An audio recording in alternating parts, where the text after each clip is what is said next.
Mbwaduke Stars, Sport Next Level. Miongoni mwa mambo ambayo mashabiki wa wekundu wa Msimbazi Simba, wanachama, wapenzi wanapaswa kuyafanya hivi sasa ni pamoja na kuomba kwamba shirikisho la mpira wa miguu barani Afrika CAF kamwe lisije likashusha rungu la adhabu kali dhidi ya klabu yao, na hii ni kutokana na kile kilichotokea baada ya kumalizika kwa mechi ya pili ya fainali ya kombe la shirikisho barani Afrika msimu huu kati yao dhidi ya waliokuja kuwa mabingwa RS Berkane. Inafahamika vizuri Simba ni wana fainali. Katika mechi ya kwanza kule nchini Morocco dhidi ya RS Berkane, Simba walipoteza kwa mabao 2-0. Yes, wekundu wa Msimbazi Simba walifungwa na RS Berkane. Lakini katika mechi ya marudiano pale kwenye uwanja New Amani Complex visiwani Zanzibar, Simba wakapata sare ya 1-1 dhidi ya RS Berkane, na hivyo kwa ujumla RS Berkane kutangazwa kutoa ubingwa kutokana na ushindi wa jumla wa mabao 3-1. Lakini baada ya kumalizika kwa mchezo huo, yapo yaliyojiri ambayo kwa kiasi kikubwa yaliwakera mashabiki, baadhi ya mashabiki, wapenzi na nchi la ufundi pia likionekana nyakati kadhaa kutokana na kile kilichokuwa kikitokea uwanjani. Na chanzo kikubwa kinafahamika, namna ya uchezeshaji wa mwamuzi kutoka Mauritania Dahane Beida kwa kiasi kikubwa ndiko ambako kuliibua sintofahamu kutoka kwa baadhi ya mashabiki, wapenzi, wanachama wa klabu ya wekundu wa Msimbazi Simba kutokana na uamuzi wake wa matukio mbalimbali. Ni katika mechi ambayo wekundu wa Msimbazi Simba kuanzia dakika ya 50 walicheza wakiwa pungufu baada ya kutolewa kwa kadi nyekundu kwa kiungo wao Yusuf Kagoma. Lakini pia ni katika mechi ambayo Simba wakihitaji ushindi wa tofauti ya mabao 3, yani 3-0, 4-1, 5-2 na kadhalika, ama kupata ushindi wa 2-0 ili matokeo ya jumla yawe 2-2 na kisha mikwaju ya penalty kuamua mshindi baina yao. Wakiwa wanaongoza kwa bao 1-0, wakaongeza bao lingine lililowekwa wavuni na Steven Dese Mukwala. Lakini hata hivyo mwamuzi Dahane Beida lakini akalazimika kulifuta kutokana na mawasiliano aliyofanya na watu wa chumba cha VAR. Wasaidizi wake kutoka katika chumba cha VAR walionyesha kwamba halikuwa bao halali kwa sababu mfungaji alikuwa offside. Lakini ukiondoa matukio hayo makubwa mawili, kuna matukio mengine kadhaa ya mwamuzi Dahane Beida ambayo kwa kiasi kikubwa yaliibua jazba, hasira kutoka kwa mashabiki, wapenzi wa Simba, hasa wale waliokuwa uwanjani, kwa sababu yalionekana kuwanyonga na hivyo kukwaza mipango ya Simba ya kuhakikisha wanalibakisha kombe la shirikisho barani Afrika ambalo siku hiyo lilikuwa uwanjani. Matokeo yake baada ya mechi kumalizika, kukawa na vipande vya video vikizunguka vikionyesha mojawapo ya matukio ikionyesha ni baadhi ya wale wanaodhaniwa kuwa ni maafisa wa klabu ya wekundu wa Msimbazi Simba katika chumba cha kuvalia waamuzi, ambako huko walijaribu kihoji kwa nini mmoja kati ya viongozi wakubwa wa klabu ya RS Berkane akiwa na waamuzi baada ya mechi kumalizika, jambo ambalo lilitia shaka juu ya kuingilia maamuzi ya waamuzi, na kwamba wakaonekana kuunganisha juu ya uamuzi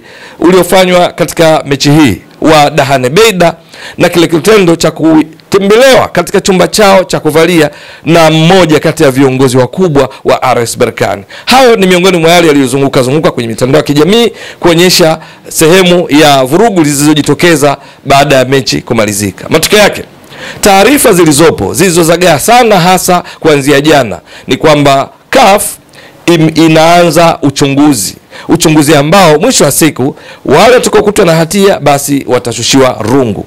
Lakini uzoefu unaonyesha shirikisho la soka barani Afrika CAF pindi linapofanya uchunguzi katika matukio yanayofanana namna hii, tuhuma za matukio kama haya yaliyojitokeza katika mechi ya Simba dhidi ya RS Berkane, adhabu zake huwa nzito, zinaambatana na faini, wakati mwingine kucheza bila mashabiki, wakati mwingine au maafisa wa klabu husika wanapokutwa na hatia nao hufungiwa.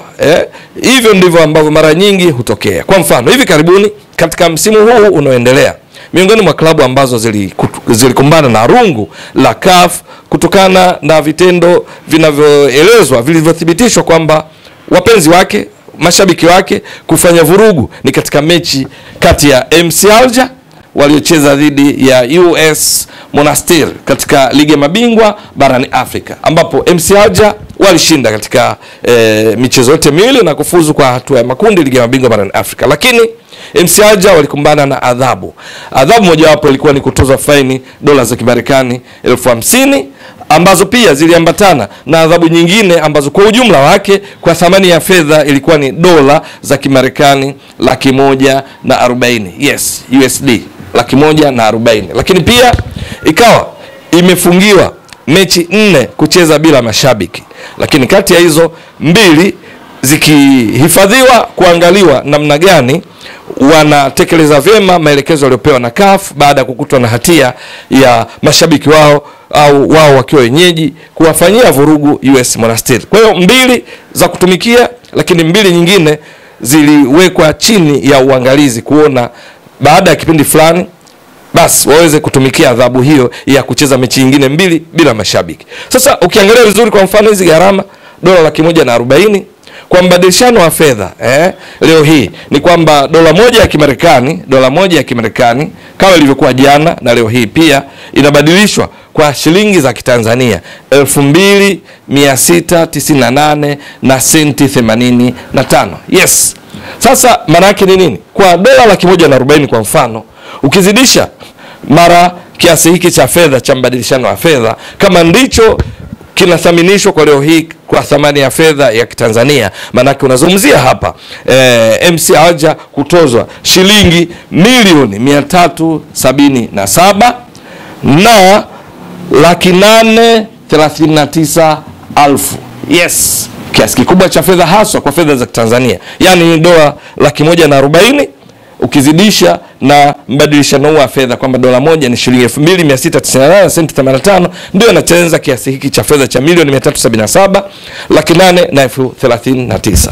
Lakini wengine mfano waliokutwa na rungu litokanalo na makosa yanayofanana na haya yaliyotokea Zanzibar, endapo CAF itathibitisha makosa yoyote kwa klabu yoyote, Simba ama RS Berkane, kutokana na kile kilichotokea, huenda wakakumbana na rungu ambalo linaambatana pia na faini. Kwa mfano Mamelodi Sundowns nao walikumbwa na rungu la CAF hivi karibuni. Ikumbukwe Mamelodi Sundowns ni timu inayomilikiwa na familia ya rais wa CAF Dr. Patrice Motsepe, lakini CAF baada ya uchunguzi wake ikawashukia Mamelodi na walikutwa na hatia katika mechi waliocheza wao nyumbani kwao, Mamelodi wakicheza dhidi ya Esperance de Tunis, mechi iliyochezwa Aprili mosi mwaka huu. Yes, katika ligi ya mabingwa barani Afrika, Aprili mosi mwaka huu, katika michuano ya msimu huu ambayo Mamelodi hivi sasa wako finali, wakiwa tayari wameshacheza mechi ya kwanza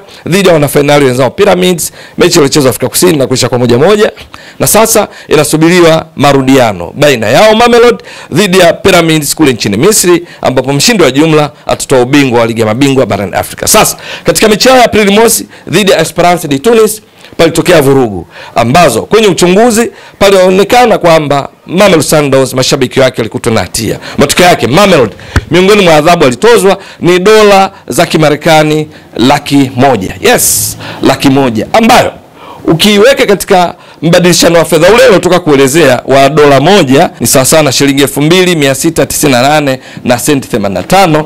Manake Mamelodi Sundowns walitozwa kwa fedha za Kitanzania ni shilingi 2,269,885,000. Yes, hiki ni kiasi kikubwa cha fedha ambacho Mamelodi walitozwa hivi karibuni. Ndiyo, ilikuwa ni Aprili 18 ndipo habari zilichapishwa kwenye vyombo mbalimbali vya habari kuonyesha namna ambavyo timu ya rais wa CAF ilitozwa faini hii kwa kukutwa na hatia. Sasa ipo mifano mingi juu ya adhabu ambazo hukumbana nazo timu mwenyeji pindi panapotokea matatizo yanayohusiana na vurugu hasa za mashabiki, na hiyo adhabu hutokana na vile ambavyo uchunguzi utabaini na hatimaye rungu kuzikuta timu husika. Na hasa kwa mfano Mamelodi waliadhibiwa kwa kutumia kanuni inayohusiana na ulinzi na usalama, wanasema safety and security rules, kanuni kuhusiana na masuala ya ulinzi na usalama viwanjani. Swali ni kwamba je, katika uchunguzi huu kama utafanyika, je, utatenda haki kwa kuhakikisha kwamba wale au yule kiongozi wa RS Berkane anayehusishwa kwenda katika chumba cha kuvalia cha waamuzi akina Dahane Beida, na yeye pia atamkuta. Uchunguzi utahusisha pia swala hilo. Na vipi kuhusu maeneo mengine? Uchunguzi ndio utakokuja kubaini endapo kweli utafanyika kama ambavyo taarifa zimezagaa katika vyombo mbalimbali vya habari, ikiwamo kule nchini Ghana, nchini Afrika Kusini na kwingineko. Nini kinachotokea ni swala la kusubiri. Ewe mtazamaji wa Mbwaduke Stats Sport Next Level, endelea kuunga mkono channel hii kwa kuhakikisha kwamba una subscribe, una share, una like na kucomment. Mwasilishaji wako ni mimi Ramadhani Mbwaduke almaarufu kama Mzee wa Data. Shukran jazilan. Bye bye.